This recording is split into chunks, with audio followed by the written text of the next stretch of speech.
오늘 마지막 발표는 핀란드와 에스토니아의 중간국 외교, 국가 정체성과 안보 경제 정책을 주제로 해서 제주대학교의 최경준 교수님께서 발표해 주시도록 하겠습니다. 부탁드립니다. 네, 안녕하세요. 핀란드와 에스토니아의 중간국 외교로 발표를 진행하게 될 제주대학교 최경준입니다. 제목에 나와 있는 것처럼 부제가 국가 정체성과 안보 경제 정책인데요. 두 국가의 안보 정책 그리고 경제 정책을 살펴봄으로써 특히 내부적으로 공유하는 국가 정체성이 두 국가의 상이한 대외 정책에 어떠한 영향을 미치는가 이 부분을 규명하는 작업이 저의 연구였다고 말씀드릴 수 있을 것 같습니다. 목차 보시게 되면 처음에 이 리서치의 문제 제기가 무엇인가 이 부분에 대해서 문제 제기가 이루어지고요. 그 다음에 개념적인 어떤 분석, 연구의 이론적이고 어떤 개념적인 부분에 있어서 중간국 외교라는 이제 개념을 갖고 들어가는데 이 부분은 이미 오늘 신범식 교수님께서 첫 시간에 첫 번째 전 대략적인 우리 연구의 어떤 그런 개요를 말씀해 주실 때도 이미 언급해 주셨고 그 다음에 신범식 교수님 발표 때에도 상당 부분 이제 언급된 부분이기 때문에 이 부분은 아주 간략하게 이제 중간국 외교 부분에 대해서만 말씀드리는 걸로 넘어가기로 하겠고요. 그다음에 구체적으로 핀란드의 중간국 외교를 특히 경제와 외교 정책 쪽에서 안보 정책 쪽에서 이제 살펴보고요. 그다음에 에스토니아의 중간국 외교도 경제와 안보 영역에서 살펴보도록 하겠습니다. 그리고 마지막 부분에서는 두 국가 중간국 외교로서의 두 국가의 유사점과 차이점이 무엇이며 이것을 야기한 결정 요인이 무엇인가 이 부분을 특히 취약성의 역설이라는 말 그대로 약한 국가의 강한 저항이라는 이런 역설적인 현상이라는 측면에서 말씀을 드리도록 하겠습니다. 자, 핀란드와 에스토니아 두 국가는 외부 세력의 반복되는 지배와 간섭, 종속과 독립의 역사를 공유하고 있습니다. 애초에 이 논문에서 비교의 대상이 되는 것이 핀란드와 에스토니아. 아마 이 두 국가 비교가 여러 가지 면에서 좀 의아하게 여겨질 수 있는 부분도 있을 것 같은데요. 왜냐하면 많은 비교 연구가 스칸디나비아 지역에 있는 그런 북유럽 국가들을 비교한다라든가 아니면 발트 연안에 있는 발트 3국을 비교한다라든가 이런 방식의 비교가 이루어질 텐데 저희 논문에서 진행하는 핀란드와 에스토니아는 기존의 어떤 비교의 그런 집단 집합이랑은 좀 상이합니다만 중간국의 어떤 그런 외교를 살펴보는 데 있어서는 상당히 의미가 있는 두 국가의 선택이라고 저는 생각합니다. 두 국가 모두 뒤에서 이제 설명이 나오겠습니다만 지정학적인 측면에서 굉장히 과거의 소련 그리고 지금의 러시아와 국경선을 맞이하고 있고요. 그 지정학적 단층선상에서 두 국가가 일렬로 소련 러시아와 국경을 맞이하고 있고 그 다음에 서구 유럽의 그런 세력과 웨스턴 파워와 그다음에 러시아의 파워 이 두 상충하는 권력 파워 사이에서 존재하고 있다라는 측면에서 유사성을 가지고 있으며 그다음에 특히 비교 연구라는 것이 유사한 외교 정책을 취하는 나라들에 대한 비교를 통해서 그것을 야기한 공통된 원인을 찾을 수 있는 방법도 있겠습니다만 상당히 상이한 그런 일종의 종속 변수라고 할 수가 있겠죠. 외교 정책에 있어서의 상이한 외교 정책을 보여주고 있을 때 이 두 국가의 이런 차이점을 야기한 것이 무엇인가라는 부분을 찾는 방법이 있을 텐데 핀란드와 에스토니아는 물론 객관적인 국력 부분에 있어서는 또 두 국가가 좀 상이한 부분이 있죠. 에스토니아의 어떤 그런 상대적으로 더 약소국의 어떤 물질적인 능력을 갖고 있습니다만 지정학적인 측면에서 굉장히 유사한 위치에 놓여져 있고요. 근데 대외 정책 부분에 있어서 상당히 상이한 특히 러시아에 대한 정책 부분에 있어서 그다음에 서구와 러시아와의 사이에 있어서 두 국가의 대외 정책 부분에 있어서 창의점을 드러내는데 이것을 야기한 원인이 무엇인가 이 부분을 규명하는 데 있어서 큰 의미가 있다라고 생각이 듭니다. 자, 핀란드는 제정 러시아의 지배를 받다가 소련 공산혁명으로 이제 독립을 하게 되는데 소련과의 전쟁으로 인해서 영토 상실을 경험을 하게 됩니다. 겨울 전쟁, 지속 전쟁 이런 것들을 통해서 소련과 전쟁이 있었고 그래서 상당한 영토를 또 상실하기도 하고요. 그렇지만 냉전 시기에는 역설적으로 친소적인 중립 정책을 취하면서 소련과 우호적인 관계를 형성한 모습을 보여주게 됩니다. 탈냉전 이후에는 유로피언 유니언에 1995년도에 가입을 하게 되고 유로존에도 1999년도에 합류하게 됩니다. 그렇지만 안보적인 측면에 있어서의 나토에는 가입하지 않고 서방 세력으로부터 일정한 거리를 두고자 하는 노력을 핀란드는 보여주고 있고요. 자, 에스토니아는 핀란드와 비슷하게 제정 러시아, 독일 그리고 소련에 의한 일련의 지배를 받다가 소련 붕괴와 함께 나중에 이제 독립을 쟁취를 하게 됩니다. 2004년도에 EU에 가입하고 2011년도에 유로화를 도입할 뿐만 아니라 핀란드와는 다르게 2004년도에 나토에 가입하면서 안보와 경제 부분에 있어서 보다 명확하고 적극적인 친서방 정책을 보여주게 됩니다. 그래서 연구 질문은 이러한 두 국가의 대외 정책의 차이를 야기한 원인은 과연 무엇인가? 그래서 저희 연구는 유사한 지정학적 위치에 놓여져 있는 두 국가가 외교 정책에 있어서 이러한 차이점을 보여주는 원인을 국가 정체성의 안정성, 내부적으로 공유되고 있는 정체성의 얼마만큼 안정적인가 또는 불안정적인가 이 부분에서 살펴보고 이를 통해 국내적인 여러 제도, 경제 제도, 그다음에 정치 제도, 국제 체제, 주변 강대국 간의 갈등이 어떻게 개별 국가의 정체성과 상호작용하면서 중간국의 대외 정책에 영향을 미치는지를 규명하는 것이 목표라고 할 수가 있겠습니다. 즉 지정학적인 위치, 역사적인 경험, 이 역사적인 경험은 전쟁 경험, 영토 상실 경험 이런 것처럼 집단적으로 공유하는 퍼블릭 레벨에서 공유되는 부분도 중요하고 결국에는 엘리트 레벨에 의해서 대외 정책을 만드는 데 있어서도 중요한데 중요한 것이 바로 이제 특정한 국가에 대한 적개념의 형성 부분에 있어서 이 역사적인 경험이 굉장히 중요하다고 할 수가 있겠습니다. 국내적인 민족 구성 결국 이 부분이 저희 논문에서 많이 강조하는 부분인데 내부적으로 민족 구성이 어떻게 이루어지느냐 특히 단순하게 어떤 언어를 쓰는 어떤 민족이 몇 퍼센트이고 그렇지 않은 인구가 몇 퍼센트인가라는 이런 단순한 퍼센티지가 중요한 것이 아니라 이것이 어떠한 역사적인 그다음에 어떠한 정치적인 특히 소련 지배 시기 동안에 이런 외부에서 유입되어서 들어온 사람들이 어떠한 정치적인 지위에 있었고 이것이 통치와 어떤 관계를 맺고 있으며 그다음에 다른 국가 주변 강대국과의 관계에 어떤 의미를 갖고 있는가라는 것이 이제 국내적인 민족 구성 부분에 있어서 중요하다고 할 수가 있겠습니다. 자, 이러한 것들이 어떻게 국가 정체성의 형성에 영향을 미치고 이것이 국제 체제와 주변 강대국 사이의 갈등이라는 구조적 환경 속에서 어떻게 구체적인 안보와 대외 정책으로 발현되는 것과 이것을 살펴보는 것이 저의 논문이라고 할 수가 있을 테고요. 자, 두 국가에 대한 비교 분석을 통해서 북유럽과 중동부 유럽에서 서방과 웨스턴 파워와 러시아 두 세력 사이에 놓인 중간국이 보여주는 외교 정책상의 유사점과 차이점, 연속성과 변화, 그리고 이것을 야기한 원인에 대해서 규명해 나가는 작업이라고 할 수가 있겠습니다. 자, 두 국가의 대외 정책상의 차이점을 야기한 것을 특히 국가 정체성의 차원에서 접근을 하게 되고 이것을 저희 논문에서는 약한 국가의 강한 저항이라는 취약성의 역설이라는 측면에서 설명을 하고자 합니다. 자, 중간국 외교 개념은 이미 충분히 오늘 회의에서 이제 언급된 설명된 부분인데요. 특히 근데 핀란드라든가 그다음에 에스토니아라든가 저희 논문에서 다루는 사례에 해당하는 국가들은 오랫동안 위크 파워라는 국제정치 영역에 있어서의 약소국이라는 개념으로 많이 불렸었는데 이 약소국이라는 개념으로 접근할 때는 많은 경우 국가의 안보적 생존이라는 굉장히 방어적이고 그다음에 안보 영역이랑 굉장히 제한된 영역에서 이루어지는 외교 전략에 많이 초점을 두었었고요. 그다음에 강대국과 약소국이라는 이분법적인 구조에 기반하고 있었다는 그런 한계를 지니고 있다고 할 수가 있겠습니다.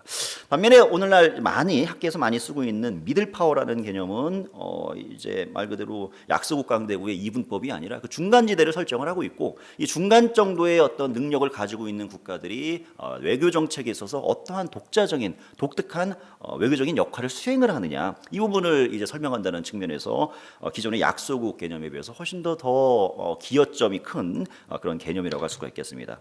네, 제 논문을 포함해서 우리 프로젝트에서는 중견국이라는 개념 대신 지정학적 중간국이라고 해서 단순하게 이것은 기존 중견국이 갖고 있는 일종의 개념적인 문제점으로 지적될 수 있는 부분이 어디까지가 중간이냐, 이 중간의 모호성이라는 부분도 있고, 그 다음에 중견국을 규정하는 데 있어서 그런 물질적인 어떤 그런 능력, 즉 능력이라는 요소도 봄과 동시에 이 중견국이 외부적으로 보여주는 행동이라는 대외 정책의 행동이라는 이런 결과까지도 같이 담다 보니까 말 그대로 원인과 결과, 독립 변수와 종속성 변수가 같이 융합되어 있는 좀 모호성이 있지 않는가라는 그런 한계점이 지적되고 있는데요. 반면에 지정학적 중간국이라는 것은 명확한 어떤 그런 지정학적인 측면에 있어서의 두 강대국 사이에 끼어 있는 그런 위치. 그러면서 이제 국력 부분에 있어서는 주변의 두 강대국보다는 보다 취약한 그런 국력을 가지고 있는 물질적인 능력을 가지고 있는 이런 명확한 일종의 독립 변수로서의 어떤 그런 중간국을 설정해주게 되는 그런 특성들이 있고요. 그래서 저희 논문에서 진행을 하고 있는 것은 이러한 지정학적 중간국이 대외적으로 보여주는 외교 정책이라는 것이 어떤 특성을 가지고 있느냐, 그리고 같은 중간국의 어떤 그런 집단으로 묶일 수 있는 국가들 사이에서도 왜 상이한 대외 정책의 특성이 발현되느냐, 이렇게 중간국들의 대외 정책에 있어서의 유사점과 차이점을 규명해 나가는 작업이라고 할 수가 있겠습니다. 특히 저희 논문에서는 내부적으로 공유되는 정체성 부분을 굉장히 이제 강조를 하게 되는데요. 국가의 외교 정책에 영향을 미치는 것은 뭐 지정학적인 위치, 그다음에 역사적인 경험, 내부 민족 구성 같은 굉장히 다양한 요소들이 이제 존재를 하고 있는데, 이런 것들이 내부적으로 어떠한 민족적인 국가적인 어떤 정체성을 가지고 있느냐에 따라서 이것이 외교 정책에 영향을 미치는 일종의 매개 변수로서의 역할을 수행한다는 측면에서 저희 논문은 정체성 부분을 이제 강조를 하고 있습니다.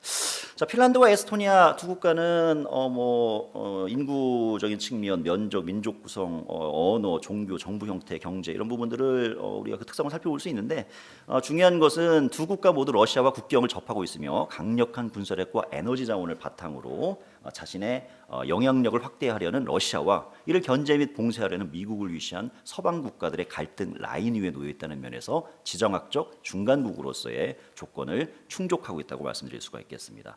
자, 핀란드와 에스토니아의 중간국 외교를 순서대로 간략하게 살펴본다면요. 먼저 핀란드의 중간국 외교를 보는 데 있어서 먼저 지정학적인 위치, 역사적인 경험과 관련되어 있는, 그다음에 내부적인 민족 구성과 관련되어 있는 정체성 부분을 살펴보게 된다면, 자, 지정학적인 측면으로 핀란드는 앞에서 이미 언급드렸었던 것처럼 스웨덴, 러시아, 그다음에 독일, 소련 이들 국가에 끼인 중간국으로서 존재하면서 강대국의 지배와 간섭을 받은 그런 경험이 있고요. 핀란드는 특히 여러 많은 서구, 특히 이제 어떻게 본다면 가장 서구 국가들 중에서 러시아 안에 가장 깊숙이 들어가 있는 국가라고 할 수 있을 텐데, 서구와 매우 멀리 떨어져 있고, 그러면서 소련, 러시아와 약 1340km에 이르는 매우 긴 국경선을 접하고 있는데, 이는 소련식의 사회주의 국가와 서구 자본주의 국가 간 가장 긴 국경선이라고 말씀드릴 수가 있겠습니다. 그리고 핀란드는 소련, 러시아와 인접했을 뿐만 아니라 북구 국가이자 발티크 국가로서의 전략적인 가치를 가지고 있기 때문에 러시아의 관심을 벗어나는 것이 사실상 거의 불가능한 그런 상태라고 할 수가 있겠습니다. 자, 이렇게 근데 러시아와 굉장히 이 부분은 지금 말씀드리는 부분은 이제 에스토니아하고 이제 상이한 부분인데요. 러시아와 지리적으로 인접해 있으면서 지정학적으로 굉장히 중요한 이 핀란드가 근데 민족 구성적인 측면에 있어서는 러시아계 인구의 비중이 상당히 낮아서 대부분 핀족을 중심으로 비교적 안정적인 민족 국가의 정체성을 유지하고 있습니다. 반면에 에스토니아 같은 경우는 한 3분의 1 가까이에 이르는 러시아계 디아스포라를 이제 가지고 있다는 어떤 특성을 가지고 있고요. 자, 러시아가 핀란드 내에 거주하는 자국 디아스포라를 이유로 핀란드에 간섭할 가능성과 핀란드 내부에서 친러시아, 나아가 러시아와의 통합을 지향하는 정치적 소수 집단이 핀란드의 국가 정체성을 불안정하게 만들 수 있는 가능성이 상대적으로 적다고 할 수가 있겠습니다. 반면에 에스토니아 같은 경우는 특히 전승기점 2차 세계대전 전승기점일 때 동상을 수도에서 외곽으로 이주하는 것, 이동시키는 것에 대해서 당시 이제 러시아 디아스포라 러시아계 사람들에 의한 시위 발생, 그리고 여기에 이제 배후에 당시 러시아가 있었다라는 상당히 이제 어느 정도 좀 신빙성 있는 어떤 그런 의구심들이 많이 제기가 됐었었는데요. 그처럼 에스토니아 같은 경우는 자국 내에 존재하고 있는 바로 러시아와 국경선을 접하고 있는데 그 국가 내에 상당수의 러시아계 민족이 존재하고 있고, 그 다음에 러시아가 끊임없이 자국 내 디아스포라의 어떤 관심을 가지고 있다는 것이 굉장히 에스토니아의 입장에서는 굉장히 큰 위협으로, 핀란드와는 다르게 다른 측면에서 느끼는 중요한 위협이라고 생각할 수가 있겠습니다. 자, 안보적인 측면에 있어서 핀란드는 애초에 스웨덴이 구성했었던 스칸디나 방위 동맹이 이제 좌절되면서 그 당시 이제 덴마크와 노르웨이는 미국과 서방 쪽으로 이제 들어가게 되고요. 반면에 북유럽 방위 동맹을 주창했었던 스웨덴은 강력한 자국의 방위력에 의해서 뒷받침하는 중립 정책으로 가고, 반면 핀란드는 이제 나토에 가입하는 대신에 그쪽으로 들어가지 않고 소련과 핀소 우호 협력 조약을 맺으면서 중립은 중립이지만 또 친소적인 중립이라고 불리는 굉장히 특이한 형태의 소련과의 일종의 동맹 관계, 우호 관계를 이제 형성하게 됩니다. 자, 이것은 인접한 강대국의 압도적인 영향에 직면한 국가가 힘의 균형을 추구하기 어려운 지정학적인 위치에 있을 경우에 부분적인 편승을 대가로 스스로의 독립. 어쨌든 핀란드는 이런 친소적인 중립 정책을 취하면서 자국의 정치 체제를 유지를 하는 독립을 유지할 수가 있었죠. 반면에 에스토니아 같은 경우는 나머지 다른 발트 3국과 마찬가지로 소련의 직접적인 하나의 15개 공화국 중에서 공화국들을 구성을 하는 공화국으로 들어갔다라는 측면에서 독립성을 지지는 못. 핀란드처럼 독립국가로서 존재하지 못했다라는 부분에서의 두 국가가 차이라고 할 수가 있겠습니다. 자, 핀란드는 이러한 친소 중립 정책을 상당히 오랫동안 파시키비 케코넨 두 굉장히 오랫동안 통치했었던 대통령의 재임 기간 동안에 장기간에 걸쳐서 이 노선을 추진을 했고요. 냉전 시기 동안에 나토에 불참하였고 무기 구매, 군사 교류 등에서 동서양 어느 진영 어느 일방에도 치우치지 않으려는 노력을 기울이게 됩니다. 이런 노선은 상당히 핀란드 국민에 의해서 오랜 동안 지지를 받았고 1988년도 80년대 후반에 이제 냉전이 깨어져가는 그 시점에서도 상당히 많은 핀란드 국민들이 이러한 친소 중립 정책 FCMA 우호 조약에 대해서 지지를 하게 됩니다. 자, 소련 붕괴 이후에 이런 러시아와 핀란드 간의 핀소 조약이 이제 갱신 새로운 방식으로 이제 만들어지게 되는데 과거와는 달리 이제 군사 협력 조항이 이제 전혀 포함되지 않는 방식으로 이런 소련과 러시아와 핀란드 사이의 안보와 관련된 협력 조항이 이제 바뀌게 됩니다. 그렇지만 핀란드는 여전히 나토 가입에 대해서 상당히 소극적인 자세를 보여주는 모습을 보여줍니다. 그래서 용어 부분에 있어서도 중립이라는 것이 상당히 좀 정치적인 의미를 많이 지니고 있기 때문에 핀란드는 이런 군사적인 영역에서 우리는 중립이다, 뉴트럴리티, 중립을 유지한다. 이것보다는 non alignment라는 이런 용어들을 이제 쓰면서 서방 쪽과의 어느 정도 이제 나토에 들어가지는 않지만 어느 정도 협력도 이제 유지를 하고 그렇지만 또 러시아 쪽에 대해서 직접적인 자극을 하지 않는 그래서 어느 정도 좀 일종의 해칭의 어떤 그런 양상을 모색하는 방향으로 지금 나아가고 있다 이렇게 말씀드릴 수가 있겠습니다. 핀란드 국민들의 여론도 상당히 핀란드의 중립을 지지를 하고 있는 양상이고요. 나토 가입에 대해서도 오직 20-30%만이 나토 가입에 찬성하고 60-70%가 반대할 정도로 나토 가입에 대해서 핀란드 내부에서는 우호적이지 않다 이렇게 말씀드릴 수가 있겠습니다.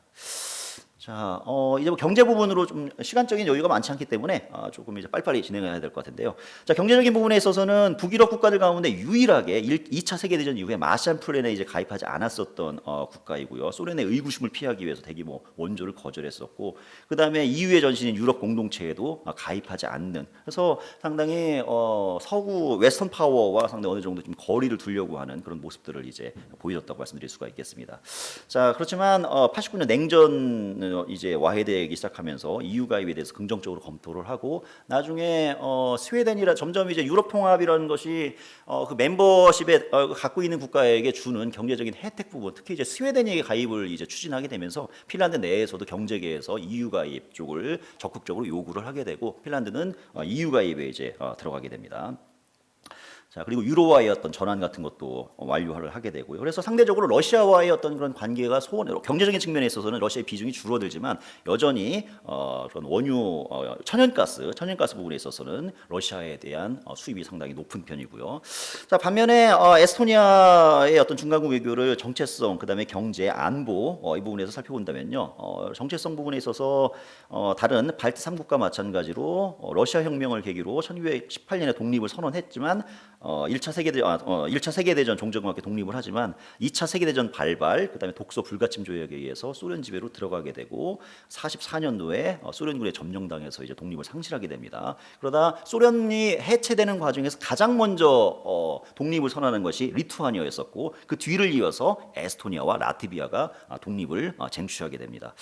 체제 전환 과정에서 일부는 어려운 부분이 있기는 있었습니다만 성공적으로 이제 개혁을 완료하게 되면서 경제 성장 이런 부분에 있어서도 선진국의 이제 타이틀을 얻게 되고요. 민주주의와 시장 경제를 추구한다는 측면에서 발트 3국은 뭐 중유럽, 남동유럽, 북동유럽 및 동유럽 이런 모든 지역을 포함을 하는 중동부 유럽의 국가들과 같이 묶이는 것을 별로 좋아하지 않고 우리는 노르딕 국가군과 함께 북유럽으로 들어가는 것을 이제 선호하고 서구적인 가치를 준수하면서 반러시아주의를 가장 강하게 주창하는 그런 반러시아 그다음에 친서구적인 모습을 경제적인 영역에서뿐만 아니라 정치적인 영역 안보 부분에 있어서도 보여준다라고 말씀드릴 수가 있겠습니다. 자, 앞에서 말씀드렸었던 것처럼 이 정체성 부분에서 굉장히 중요한 게 발트 3국 특히 에스토니아하고 라트비아 같은 경우는 소련 점령 시기 동안 굉장히 많은 러시아인들이 그 이전만 하더라도 상당히 소수에 머물렀었는데 소련 지배 동안 많은 러시아인들이 모스크바에 의해서 의도적으로 에스토니아에 파견이 돼서 이들 제외해서 인구적으로는 나중에 한 30% 정도까지 늘어나게 됩니다만 중요한 것이 이들이 지배자로서의 어떤 그런 통치를 이제 행사했었다라는 것이죠. 그래서 초반부에는 그렇게 인구적인 측면에 있어서 45년도에는 에스토니아인 인구가 전체 97.3%를 차지했었는데 나중에 80년대 말에는 62% 정도로 이제 줄어들게 되고 러시아인의 비중은 30%까지 증가하게 되고요. 이들은 정부와 당과 산업을 이제 장악하는 말 그대로 인구적으로는 마이너리티지만 정치적인 측면에 있어서는 마이너리티가 아닌 오히려 지배 세력에 있었던 그런 양상을 띠게 됩니다. 자, 그래서 에스토니아는 독립 후에 새로운 국가 건설과 정체성 형성 과정에서 이제 내적 갈등을 경험하게 되는데요. 이들 러시아계 사람들에 대해서 시민권 상당수 원래 독립하기 40년 6월 당시부터 시민권을 가졌었던 사람 그 직계자손인 사람들에게만 시민권을 부여하고 그 나머지 사람들에게는 시민권 범주에서 이제 제외시키게 되는 그런 배제 정책을 취하게 됩니다. 자, 안보 부분에 있어서도 적극적인 친서구 반러시아주의 이 부분이 이제 핀란드하고 대조되는 그런 부분이라고 할 수가 있겠습니다. 자, EU와 나토 그리고 유로화 도입을 이제 추진을 하게 되고요.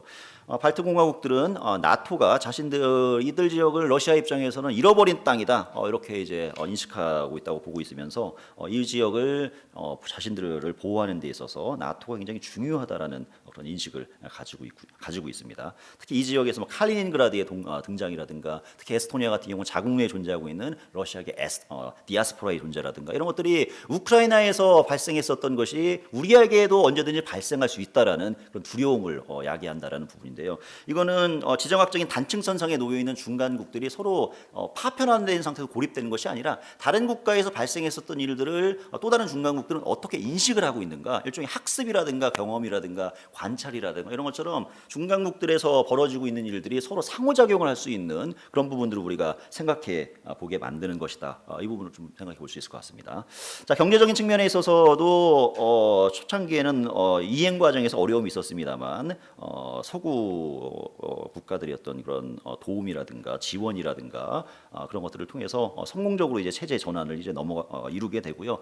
나중에 이제 EU 국가들의 어떤 투자처로서의 굉장히 크게 이제 각광을 받게 되고 경제적인 부분에 있어서 러시아 쪽과의 어떤 그런 중요성은 감소를 하고 서구 국가들과의 어떤 그런 비중이 무역 비중이 상당히 높아지긴 합니다만 결정적인 약점은 이제 여전히 에너지 부분에 있어서 러시아에 대한 높은 의존도를 가지고 있다라는 러시아의 석유에 90%가량 의존하고 있고 천연가스는 거의 100%가량을 러시아로부터 수입한다라는 그래서 에스토니아의 이제 큰 고민이 굉장히 반러시아주의 친서구적으로 가고 싶은데 이 에너지 부분 경제적인 결국엔 에너지 영역이라는 것이 경제 영역과 안보 영역의 복합을 보여주는 양상인데 이 부분에서 러시아한테 상당히 의존적이라는 부분이 에스토니아가 직면한 그리고 해결해야 할 안보 그리고 경제의 어떤 그런 과제라고 할 수가 있겠습니다. 자, 중간국 외교의 결정 요인으로서 이미 상당 부분 말씀드렸었던 것처럼 일종의 취약성의 역설이 나타난다라는 부분을 두 국가의 사례는 보여주고 있습니다. 결국 약한 국가의 강한 저항인데 핀란드와 에스토니아는 강대 국가인 접한 상대적으로 취약한 국력을 지닌 중간국들이 탈영전 이후에 어떻게 상이한 정책을 채택했는가라는 그런 부분들을 이제 보여주고 있습니다.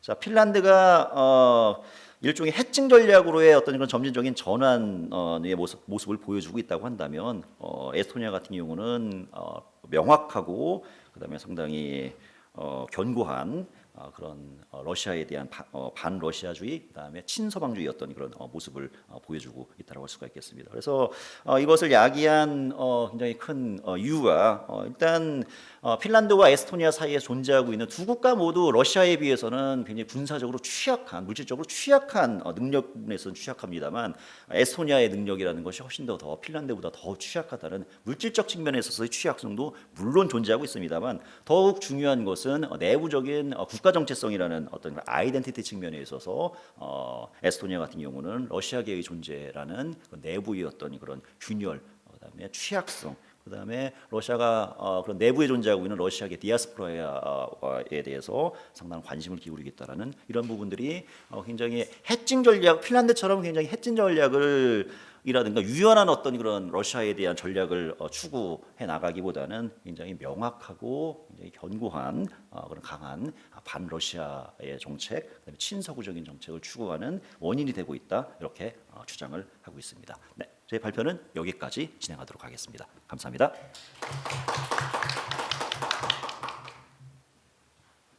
네, 고맙습니다. 이 두 국가를 비교하는 것 자체가 되게 쉽지 않은 이 작업인데요. 그 길지 않은 시간 동안, 죄송합니다. 길지 않은 시간에도 불구하고 사실은 이걸 참 잘 해주셔서 감사드리고요. 이게 취약성의 역설이라는 그 용어가 사실은 뭐 시간 때문에 좀 충분히 설명을 못하신 부분이 있지만 이 뭐 약한 국가가 왜 강한 저항을 하는가라고 하는 굉장히 이론적인 질문과 거기에 대한 답변을 할 수 있는 부분이 있어서 나중에 시간이 되시면 이 부분에 대해서 조금 더 답변하시면서 설명을 해주셔도 좋겠다라는 생각이 듭니다. 최경진 교수님 발표에 대해서 국립외교원의 송태현 교수님께서 토론해 주시겠습니다. 부탁드립니다.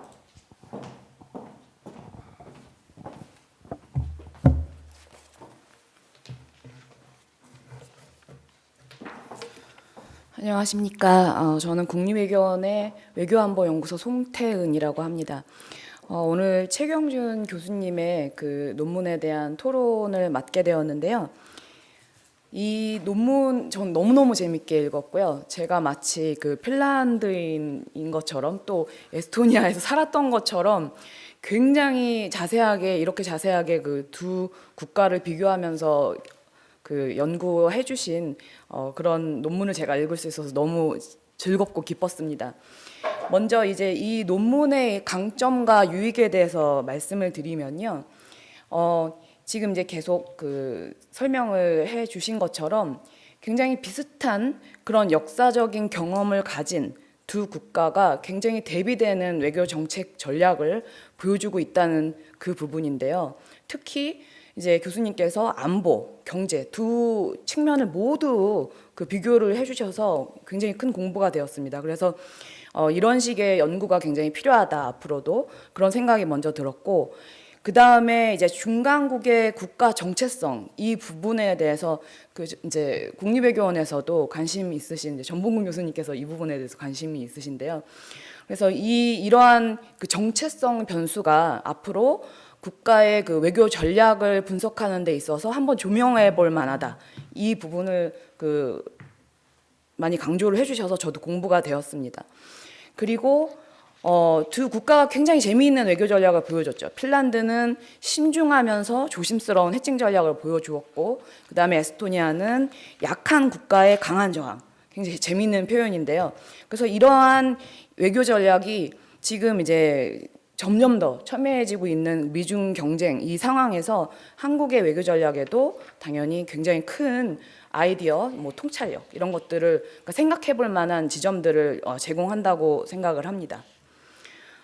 저는 이제 토론자이기 때문에 반박 토론을 좋아합니다. 그래서 그러니까 반박할 수 있는 몇 가지 포인트를 이제 갖고 왔는데요. 교수님께서 너무 자세하게 설명을 해주셨기 때문에 반박할 수 있는 지점이 많았습니다. 네, 일단은 군사력과 경제력, 그 다음에 국내 정치의 안전성 측면에서 핀란드는 명백하게 중간국이지만 또 중견국인 것 같습니다. 그리고 에스토니아는 굉장히 약속인 것 같아요. 정말 취약한 국가인 것 같아요.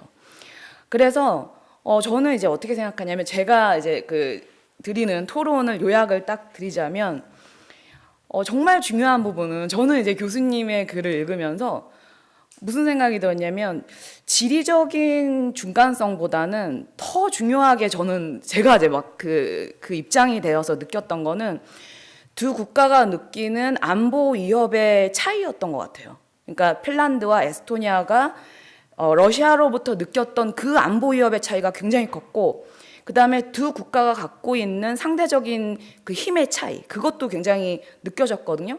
그래서 어떻게 보면 굉장히 현실주의적인 이론에 근거한 그런 시각을 저는 이제 갖게 되었는데, 제가 뭐 골수 현실주의자는 아닌데도 저는 이제 이 글을 보면서 이렇게 어떻게 보면 쉽게 설명할 수 있는 변수가 있는데 교수님은 굉장히 어려운 주제들을 갖고 오셨다, 이런 생각이 저는 조금 들었어요. 그러니까 어떻게 생각이 들었냐면 이 에스토니아 같은 경우에는 취약성의 역설이라기보다는, 혹은 정체성 때문이라기보다는 반대로 너무 취약했기 때문에 핀란드보다 에스토니아가 느끼는 그 러시아 안보 위협이 핀란드와 비교한다면 굉장히 국가 생존을 위협할 만큼 그만큼 컸다. 이것을 이제 저는 이 글을 읽으면서 느꼈거든요. 그리고 친서방 외교, 그리고 그 이제 EU에 가입한다든지 이런 등등의 경제적인 이익이 너무 큰 거예요, 에스토니아에게 있어서는. 그리고 제가 봤을 때는 나토 가입이라는, 그러니까 여러 가지 그 정황을 보았을 때 나토 가입이라는 그 대안밖에는 당시 에스토니아에게는 어떤 대안이 없었지 않았나라는 생각이 들었습니다. 그래서 친서방 정책, 나토 가입이 에스토니아에게 있어서는 국가 생존을 위한 굉장히 유일한 대안이었기 때문에 에스토니아가 보여준 그런 어떤 공격성, 그리고 취약성의 역설, 이것보다도 오히려 러시아가 너무 무서웠기 때문에 이렇게 행동할 수밖에 없었다라는 생각이 들었습니다. 그래서 이제 저의 토론 포인트 이제 첫 번째 것은 무엇이냐면, 취약성의 역설인가, 취약하기 때문인가, 이제 이런 재밌는 포인트를 제가 한번 잡아봤는데요. 취약했기 때문에 강하게 저항한 것이 아니라, 그러니까 취약함에도 불구하고 강하게 저항한 것이 아니라 취약했기 때문에, 그렇기 때문에 러시아의 위협에 홀로 대항할 수가 없었고, 그렇기 때문에 나토에 가입을 했고, 나토로부터 보호를 받을 수 있기 때문에 다시 러시아에 대해서 강하게 저항할 수 있지 않았나, 이런 생각을 해봤어요. 저는 이제 유럽 전문가는 아닌데, 그러니까 굉장히 자세하게 써주셨기 때문에 감정이입을 해서 보면 저는 그런 해석이 나왔고요. 그리고 이 냉전기에도, 그러니까 핀란드 같은 경우에는 독립국이었고 러시아의 인구 비중도 낮고, 그리고 탈냉전기의 정치, 경제, 그러니까 모든 것이 굉장히 안정적으로 유지할 수 있는 핀란드가 굳이 러시아를 그 자극하면서까지 대결적인 관계를 가질 이유는 없지 않았나라는 생각이 들었어요. 그래서 탈냉전기에 러시아가 국가 생존을 위협할 만큼, 그러니까 에스토니아만큼 그 두려움을 느끼지 않았기 때문에 노골적으로 대항할 이유가 없었다라는, 저는 그렇게 자연스러운 추리가 됐었거든요. 그래서 에스토니아 같은 경우는 외부로부터 그 도움 없이는 생존 자체가 위협을 받았기 때문에, 그렇기 때문에 대항을 했다는 생각이 들고, 더군다나 이제 군사력, 경제력, 정치력 모두 너무 그 취약한 것을 교수님께서 잘 보여주셨잖아요. 그래서 저는 이것은 취약성의 역설이 아니다라고 저는 이제 그렇게 주장을 했습니다.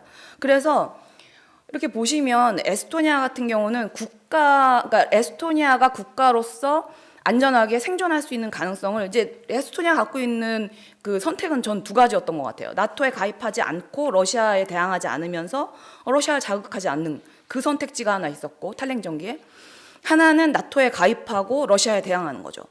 근데 이 두 선택지 중에서 어떤 선택지가 에스토니아에게 있어서 에스토니아의 국가 생존력을 높일까 생각을 해보면 당연히 후자 아닌가요?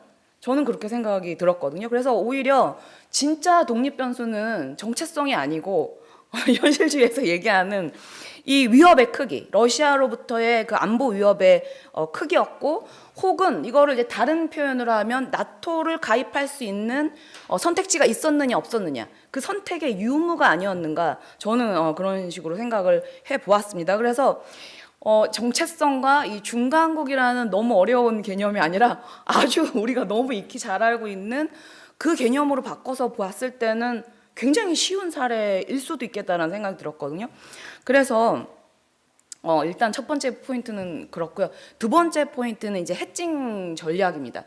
이 핀란드 같은 경우에는 이제 러시아를 그렇게까지 자극을 할 이유를 또한 못 느꼈던 이유 중에 하나가 국민들이 너무 싫어하는 거예요. 국민들이 너무 싫어하고 나토 가입도 반대하고, 지금도 그렇고, 그렇기 때문에 나토와도 협력을 할 수 있는 어떤 그런 여지도 있었고, 그 수준에서 이제 해칭 전략을 전개를 했는데, 그런데 그러면은 이 러시아를 자극할 가능성을 고려하면서 굉장히 조심하고, 러시아와의 관계 자체가 그만큼 핀란드의 생존에 에스토니아가 느낀 만큼의 그 정도의 적대적인 그 수준까지 아니었다면 왜 이것을 우리가 굳이 점진적이고 신중한 해칭 전략이라고 불러야 하는가? 이제 그 부분을 제가 토론을 드리면요, 어떤 생각이 들었냐면, 이제 말이 굉장히 애매하잖아요. 점진적이고 신중하다. 정말 그런 전략이었던 것 같아요. 그거에는 동의를 하는데, 어떤 생각이 드냐면, 어느 정도의 외교 행태까지가 과연 해칭이고 균형이고, 또 어떤 해칭까지가 점진적이고 신중적인가, 그 개념 자체가 저는 너무 애매하다, 이런 생각이 들었어요. 예를 들어서 지금 이제 핀란드는 2014년에 그 러시아의 우크라이나 합병, 뭐 이제 이런 그 우크라이나에 무력 개입하고 뭐 크림반도 합병하고 이런 상황 이후, 굉장히 위협적인 상황 이후에 뭐 아까 말씀하신 그 삼각 방위 협정까지 이제 체결을 했는데, 나토 가입은 여전히 조심하고 있습니다. 국민들도 싫어해요. 그러면 교수님께서 말씀하신 그 부분에서 이제 그게 그 전 단계가 신중하고 조심스러운 해칭인데, 그러면 이러한 행위는 그냥 해칭인가, 아니면 조심스럽고 신중한 해칭인가? 그러니까 그 단계가 뭔가, 이 부분, 그러니까 왜냐하면 지금 약간의 행동의 변화가 보이고 있으니까요. 그 부분이 이제 의문이 들었고, 그래서 저는 이제 결국은 어떤 생각이 또다시 들었냐면, 이렇게 어려운 개념을 쓰기보다 오히려 그냥 위협의 크기가 달라지면서 핀란드의 해칭의 강도가 달라지는 그것이 아닌가. 만약에 그렇다라면 또 질문이 생기는 거예요. 그러면 정체성 변수는 여기서 무슨 역할을 하는가? 그 생각이 들었습니다. 그래서 그림 1이 이제 저한테 이제 많은 그 의문점을 주었는데요. A국, B국 모두 협력이 강할 때 이때 중견국의 외교 전략을 해칭이라고 했거든요. 근데 균형과 해칭 중에서 뭐가 더 강한 것인지, 이런 그 굉장히 어려운 두 개념이 나오는데, 그 부분이 약간 이제 명확하지 않았다. 그리고 이제 세 번째 토론 포인트는 내부 응집성, 단합성, 이제 이 부분이 정체성이랑 또 연결이 되는데, 다소 저는 그 약간 선언적인 표현으로 느껴졌어요. 그러니까는 단합성과 응집력을, 국가의 그 단합성, 응집력, 이거를 평가할 기준이 뭔가. 그러니까 예를 들어서 국민의 뭐 90%가 나토 가입을 반대해요. 그러면 이거를 우리가 응집력 있는 국민성이라고 봐야 되는 것인가? 그러니까 그 기준이 뭔지를 제가 좀 모르겠습니다. 그래서 오히려 그렇게 응집력, 단합성 이런 어려운 개념보다는 러시아 위협에 대한 두려움의 크기, 시민들이 느끼고 있는, 그렇게 표현하면 오히려 더 잘 설명할 수 있지 않을까. 그다음에 마지막 포인트인데요. 자, 오늘 이제 이 프로젝트는 중간국이 주인공이 되는 프로젝트인데, 제가 한번 이런 질문을 던져봤어요. 만약에 지정학적인 위치에서 이제 그 중간국이 있는데, 만약에 지정학적으로 중간에 끼지 않은 국가이면서 비슷한 사이즈의 그러니까 중견국이죠. 이러한 국가의 외교 형태가 과연 서로 다를 것인가? 만약에 그렇지 않다면 중간국 개념은 갑자기 사라지는 거예요.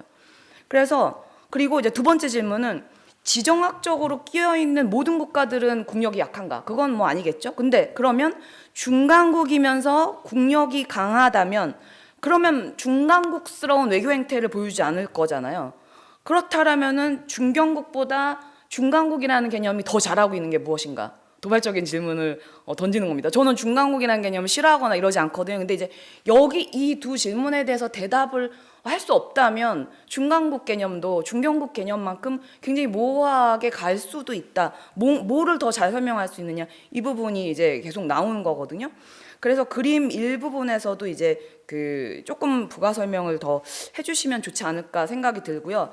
그리고 이제 마지막으로 요 얘기만 하고 제가 이제 토론을 마치자면, 그림 1이 저는 주인공이라고 생각을 했어요. 그래서 되게 집착을 그림 1에 엄청나게 집착을 했는데, 근데 중간국의 정체성이 외교 정책에 끼치는 영향이 그림 1에는 전혀 녹아 있지 않거든요. 그래서 주인공이 정체성인데 이 부분이 그림에도 이 주인공격이 되는 그림에 반드시 어떤 식으로든 녹아 들어가야 한다라는 생각이 들었습니다. 그래서 저의 그 토론자는 역할이 쉬운 것 같습니다. 이제 공격만 하면 되니까요. 근데 너무 재밌었고, 저도 좀 이런 부분에 이런 개념의 개념을 통해서 좀 우리나라의 외교 전략에 대해서도 좀 고민을 해봐야 되겠다, 이런 반성도 해보면서 저의 토론을 마치도록 하겠습니다. 감사합니다. 네, 혹시 그 답변 듣기 전에 혹시 또 뭐 그 플로우나 다른 곳에서 그 일단 재밌는 거는 이 마지막 발표시기 때문에 일단, 그리고 지금 던져주신 토론자의 질문이 도발적인 것도 있고 굉장히 묵직한 것들도 있어서 왜 그렇게 논문 썼냐의 수준에 가까운 위협의 크기 가지고 설명하면 다 되는데 뭘 그렇게 복잡한 개념을 동원했냐라고 이제 말씀하시니까, 일단은 먼저 답변을 듣고 그리고 나서 저희가 또 전체를 놓고 조금 얘기해봐야 될 부분도 있는 것 같아서 일단 그렇게 2라운드 정도 하고 마무리하는 걸로 하죠. 일단 먼저 그러면 최경준 교수님 답변을 일단 먼저 듣고 나서 다 같이 조금 토론하는 시간이 필요할 것 같습니다. 네.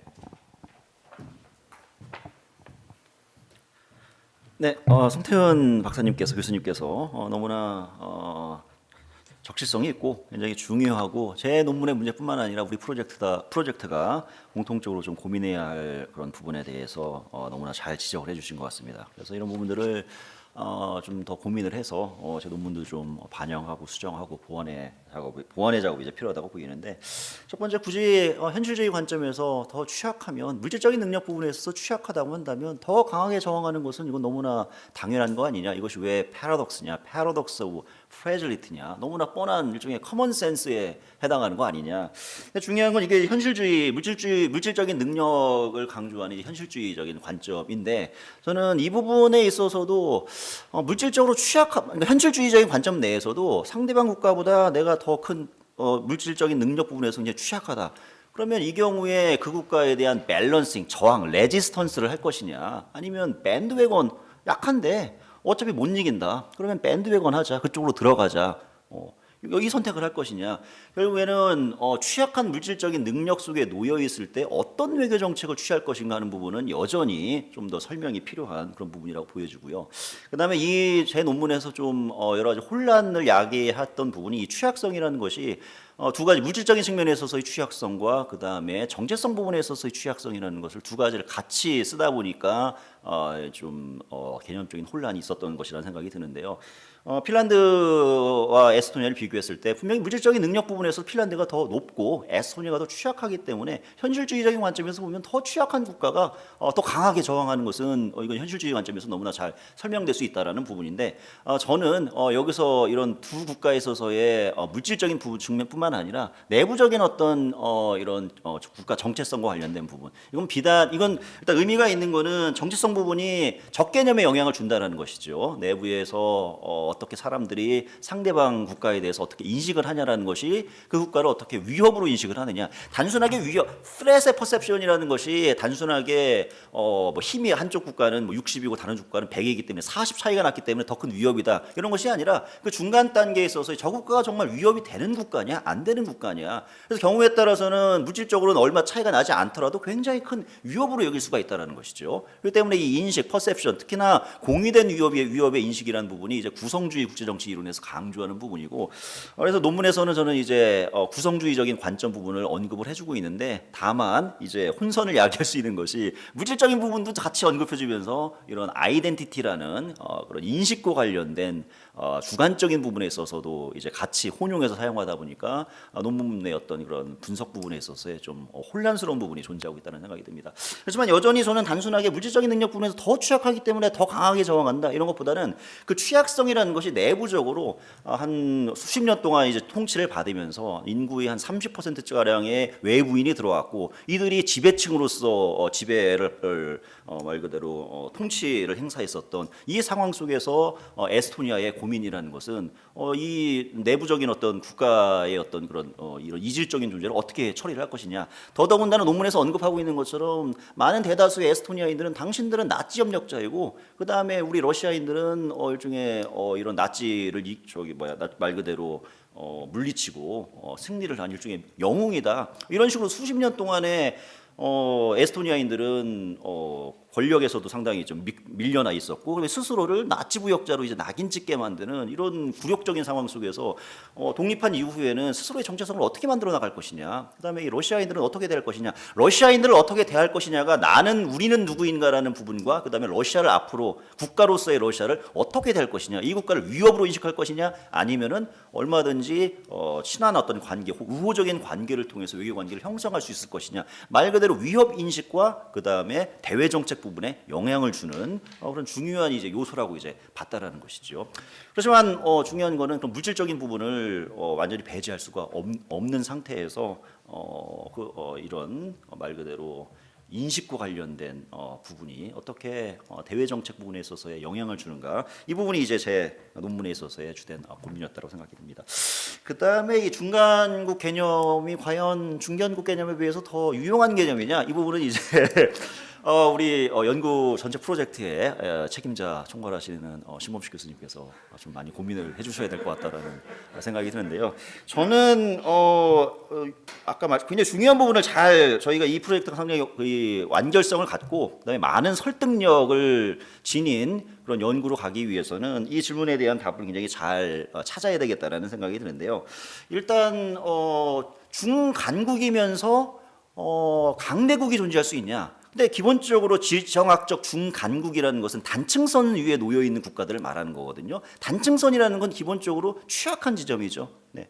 어떤 말 그대로 어떤 지진이 잘 일어나는 그 땅이 그 부분이 결국에는 취약하기 때문에, 그래서 지진이 많이 일어나는 것처럼 굉장히 큰 거대한 어떤 그런 국가, 단일 국가든 아니면 뭐 문명권의 세력이든 이 상이한 세력들이 만나는 그 지점에 놓여 있는 곳이 지정학적인 중간국이 놓여 있는 위치면, 이 부분은 강력한 국가가 그 위에 있기는 어렵게 되겠죠. 만약에 특정한 국가가 강력하게 어떤 물질적인 능력이든 아니면 소프트 파워든 뭔가 라이징 파워로서 올라가게 된다고 한다면, 그때는 이제 단층선이 바뀐다고 이제 얘기를 할 수가 있겠죠. 그래서 그런 식으로 좀 과연 중견국은 보통 이제 물질적인 규범적인 능력도 얘기를 합니다만, 어느 국가가 중견국이냐, 그 파워를 규정하는 데 있어서 그래서 중간국 중에서도 강대국이 있을 수 있고, 그다음에 약소국도 있을 수 있고, 그다음에 중간국에 놓여 있는 국가들이 중견국이랑 같은 어떤 그런 패턴을 보여줄 수도 있고, 그냥 다양성이 나타나는데, 과연 중간국 개념이 중견국과는 어떻게 다른가? 이 부분은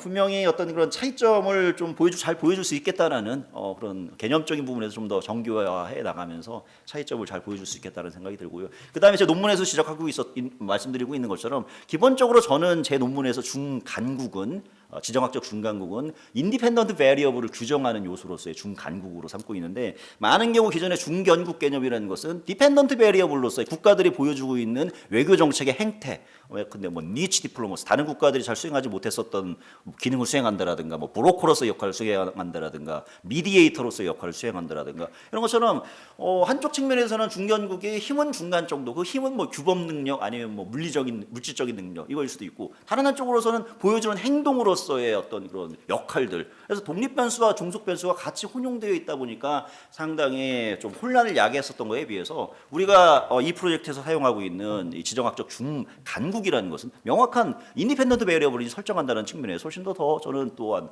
장점을 가지고 있는 그런 개념이라는 생각도 듭니다.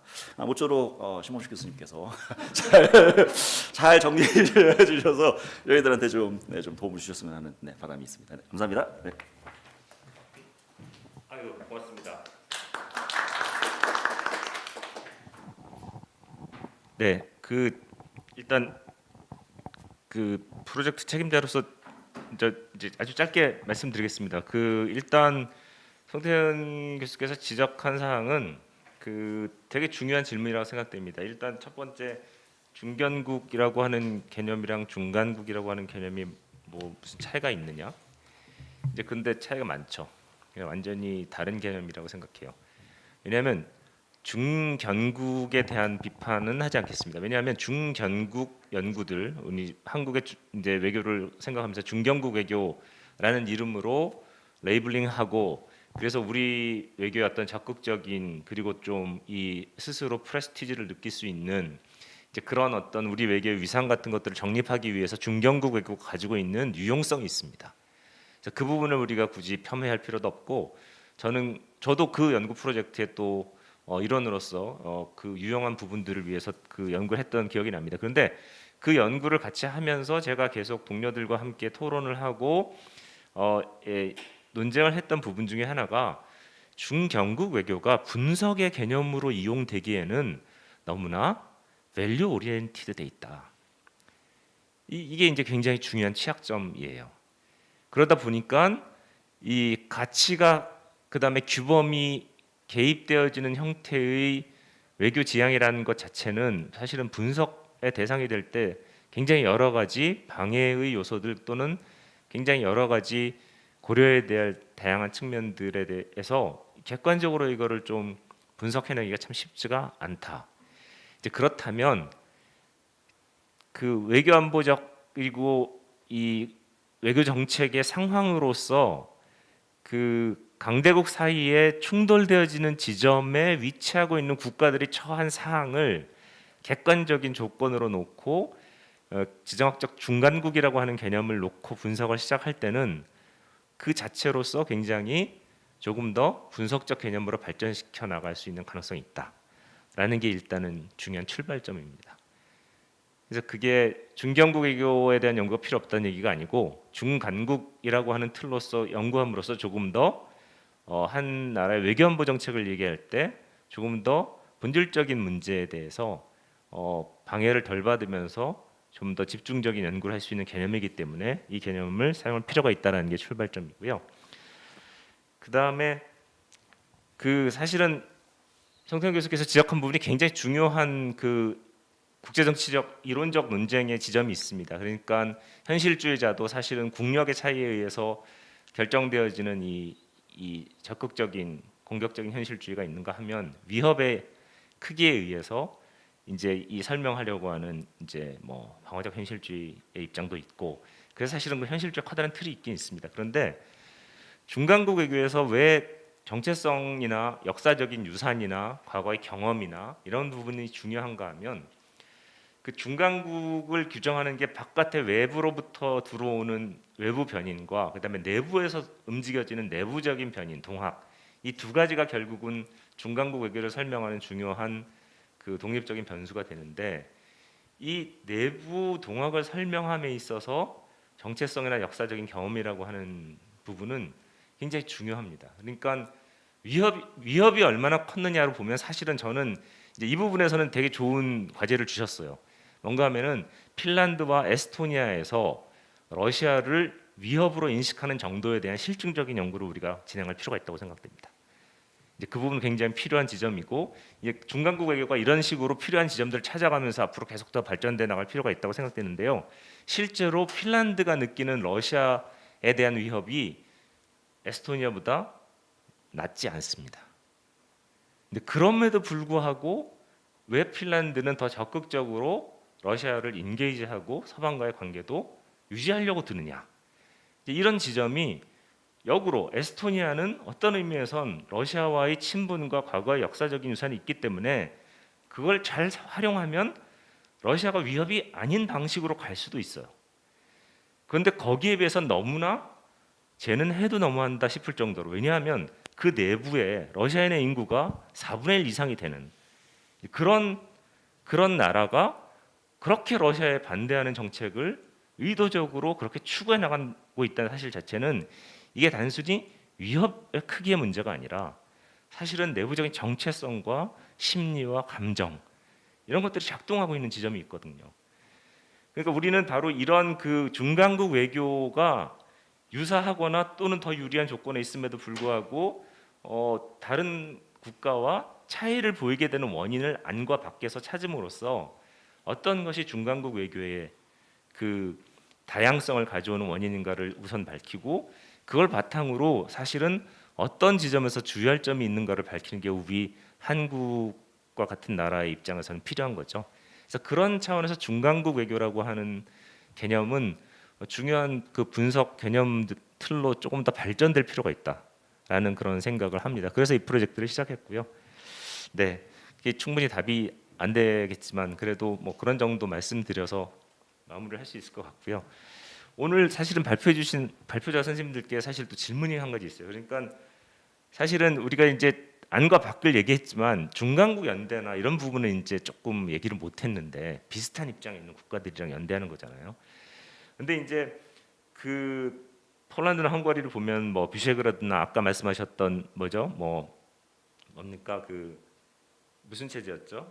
비셰그라드 체제가 있고 그 누구죠? 무슨 죄송합니다. 바이마르가 아니라 뭐죠? 그렇죠. 뭐 바이마르 삼각 그 구도라든지 그 다음에 이제 이쪽 우리 이 발틱해 연안 쪽에서 지금 이제 나왔던 얘기는 노르딕 밸런스, 이제 이런 식의 노르딕 밸런스나 이런 식의 그 지점들이 사실은 쭉 적어주시는데 나오는데, 과연 이 소위 말하는 그 이제 내부의 동학과 그 강대국에 의해서 규정되어지는 외부적 자극 이외에 이 중간국끼리 서로 어떤 비슷한 동조의 밸런스를 그러니까 스탠스를 취할 수 있는 가능성이 중간국 외교에는 어떤 영향을 미칠까? 이제 그런 것에 대한 좀 의문이 좀 생겼어요. 그러니까 우리 프로젝트에서는 지금 이 부분에 많이 주목하고 있지는 않지만 적어도 그 연구하시면서 조금씩 이렇게 쓰고들 계시거든요. 그러니까 그 외교가 가지고 있는 자산이면서 환경이면서 가능성으로서. 근데 그런 부분에 대한 선생님들 의견, 각국의 외교 중간국으로서 자신의 외교를 이렇게 더듬고 이렇게 개척해 나감에 있어서 그런 주변국과 또는 유사한 입장에 있는 그 국가들과의 연대가 과연 얼마나 중간국 외교의 자산이 될 수 있는가, 이런 부분에 대한 우리 최경진 교수님이나 김민환 교수님의 좀 의견이 있으시다면 끝으로 잠깐 듣고 마무리를 할까 싶습니다. 뭐 짧게라도 뭐 없으시면 없으신 대로, 있으시면 있으신 대로 뭐 그래서 잠깐 나와서 말씀을 좀 해주시죠. 뭐 어떻습니까? 노르딕 밸런스 같은 경우는 어떤가요? 그게 그 북부에 있는 국가들끼리의 어떤 그 포지션을 유사하게 만들고 그 다음에 그거를 이 자신의 중간국 외교의 어떤 자산 같은 형태로 사용하고 있다고 봐야 될까요? 아니면 일정한 정도의 안전판 역할을 하고 있다고 봐도 될까요? 뭐 이런 부분에 대해서 혹시 의견들이 있으시면 뭐 주셔도 좋을 것 같은데요. 다양하게, 꼭 발표자 아니셔도. 이게 좀 제가 뜬금없는 소리인지 모르겠지만 네, 와서 해주시면 좋겠습니다.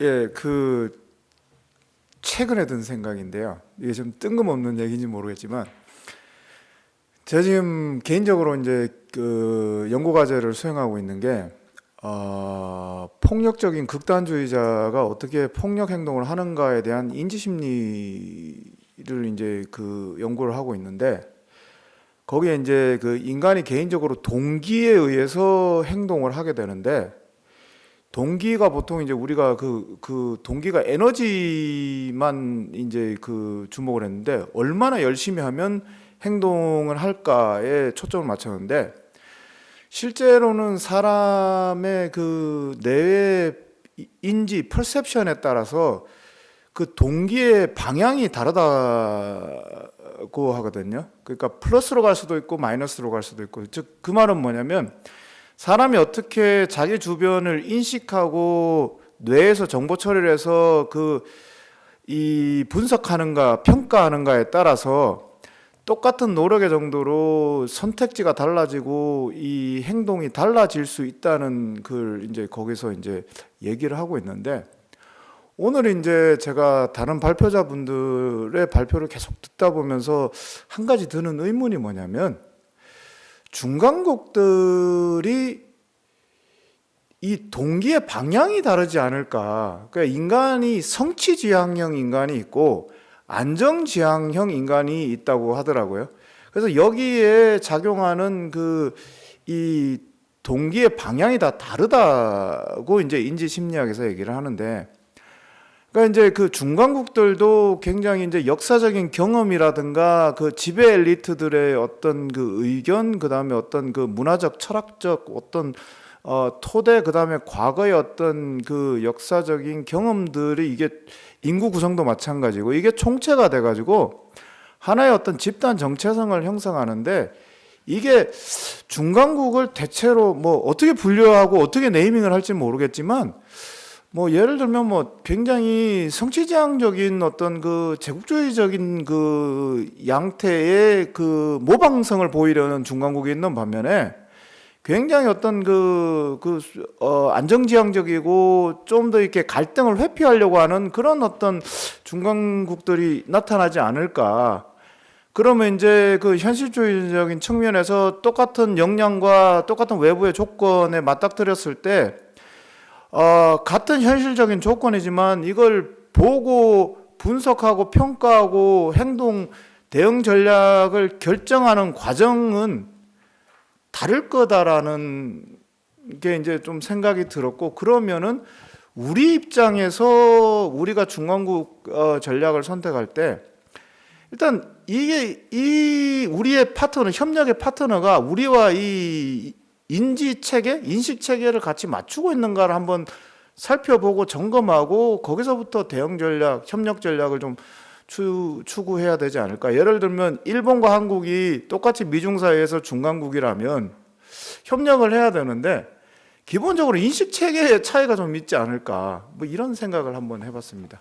이상입니다. 네, 고맙습니다. 사실은 아까서부터 강조해 주셨던 부분이 인지심리적인 그 지향성이 외교 정책과 어떻게 연관되느냐, 이런 부분에 대한 문제 제기를 해주셨습니다. 사실 굉장히 중요한 앞으로의 향후 또 연구의 제목을 던져주시는 부분이 있고요. 아까 말씀하셨던 것처럼 이제 현실주의적인 관점에서 중간국 외교를 또 검토해보는 일들도 필요할 것 같고요. 또 이제 여러 가지 과제들이 저희가 이제 조그만 첫발을 어렵게 뗐지만 첫발 떼고 났더니 그 다음에 또 다양한 과제들이 또 등장을 하고 있는 거죠. 얼마나 지치지 않고 이 중간국 개념을 연구 분석의 틀로서 발전시킬 수 있을지 잘 모르겠지만 계속 고민이 필요한 지점이라고 생각됩니다.